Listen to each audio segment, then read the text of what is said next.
നമ്മൾ നല്ലതുപോലെ പ്രോപ്പറായിട്ട് ഉറങ്ങിയിട്ടില്ലെങ്കിൽ നമ്മുടെ കണ്ണിന്റെ അടിയിൽ ഒരു കറുത്ത സർക്കിൾ, ഡാർക്ക് സർക്കിൾ എന്നൊക്കെ പല ആൾക്കാരും വിളിക്കും, അത് രൂപപ്പെടാറുണ്ട് അല്ലേ. ഇതിന് കാരണം എന്താന്ന് വെച്ച് കഴിഞ്ഞാൽ ആക്ച്വലി ഒന്നാമത് നമ്മൾ കണ്ണിന്റെ അടിയിലുള്ള സ്കിൻ എന്ന് പറഞ്ഞാൽ വളരെ ലൈറ്റ് ആയിട്ട്, അത് തീരെ കട്ടിയില്ലാത്തതാണ്. അപ്പോൾ നമ്മൾ തീരെ പ്രോപ്പറായിട്ട് ഉറങ്ങിയിട്ടില്ലെങ്കിൽ നമ്മുടെ കണ്ണിന്റെ അടിയിലുള്ള രക്തക്കുഴലുകൾക്ക് പല വേരിയേഷൻസും വരും.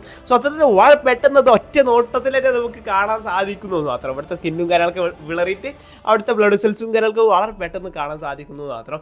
അതാണ് ആ ഒരു കറുത്തത്തിൽ കാണാൻ സാധിക്കുന്നത്. കുറച്ചും കൂടി ആയതിലോട്ട് വരികയാണെങ്കിൽ നമ്മുടെ ശരീരത്തിൽ വളരെ ഇമ്പോർട്ടൻ്റ് ആയിട്ടുള്ള ഒരു വൈറ്റൽ പാർട്ടാണ് ലിംഫാറ്റിക് സിസ്റ്റം. ഈ ലിംഫാറ്റിക് സിസ്റ്റമാണ് നമ്മളെ സെൽസിലും ടിഷ്യൂസിലൊക്കെ അടങ്ങിയിരിക്കുന്ന വേസ്റ്റ്, ടോക്സിക് ആയിട്ടുള്ള സബ്സ്റ്റൻസും കാര്യങ്ങളൊക്കെ പുറം തള്ളുന്നത്. ഇതിനൊരു ഫ്ലോ ഉണ്ട്, വളരെ സ്മൂത്ത് ആയിട്ടുള്ള വെള്ളമൊക്കെ ഒഴുകി പോകുന്നത്, വളരെ അത്തരത്തിലൊരു ഫ്ലോ ഉണ്ട് സ്മൂത്ത് ആയിട്ടുള്ള. നമ്മൾ പ്രോപ്പറായിട്ട് ഉറങ്ങിയിട്ടില്ലെങ്കിൽ ഈ ഫ്ലോ ഒന്ന് സ്ലോ ഡൗൺ ആവും. അത് ശരിയാവും ചെയ്യും കേട്ടോ. പക്ഷെ അത് ആ സ്ലോ ഡൗൺ ആവുന്ന സമയത്ത് ആ ബ്ലഡ് സെൽസിന് പല വേരിയേഷൻസ് വരും. സോ അത് വളരെ പെട്ടെന്ന് കാണാൻ സാധിക്കുന്നു ഇവിടുത്തെ സ്കിന്നിൽ ലൈറ്റ് ആയതുകൊണ്ട്. സോ അത്തരത്തിലാണ് ഡാർക്ക് സർക്കിൾ രൂപപ്പെടുന്നത്.